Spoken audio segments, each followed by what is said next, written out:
और कैमरा वाला बाबू मन के तहे दिल से जोहार है। बाबू बबलू बहुत दूर से आइस बाबू।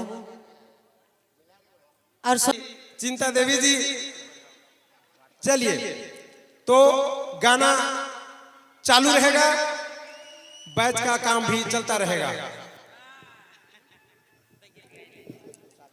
हेलो हेलो, तो कैसन मेला भीड़ है, इतना में का होता है।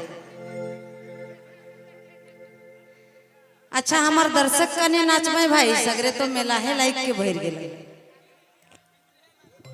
अच्छा बाद में दारू एखन चढ़ भी न खे, ठीक है नी। तो सबसे पहले तो जते स्टेज में हमार बहन मन भाई मन, जते मेहमान और हमरे कर पुलिस प्रशासन भी, तो हमारे थाना प्रभारी को हमारे इस कमेटी के अध्यक्ष कृष्णा साहू के द्वारा बैच पहनाकर स्वागत किया जा रहा है, क्योंकि प्रशासन के बिना कोई कार्यक्रम पूरा नहीं होता है, इसलिए पर जोरदार स्वागत किया जाए। और हमारे सजिंदा भाई मन के, साउंड मास्टर के और कैमरा वाला बाबू मन के तहे दिल से जोहार है। बाबू बबलू बहुत दूर से आइस बाबू। और सबके जते मेला देखैया और लगैया मन के भी तहे दिल से जोहार है।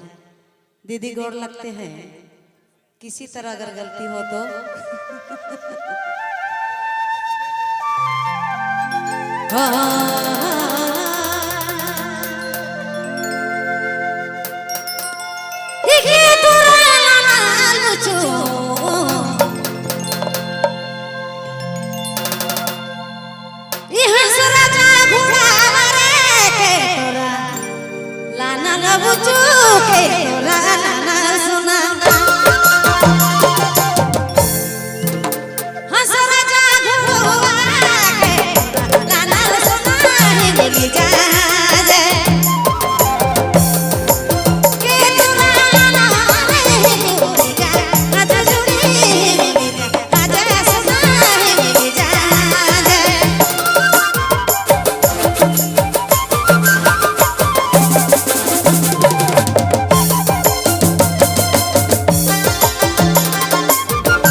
रे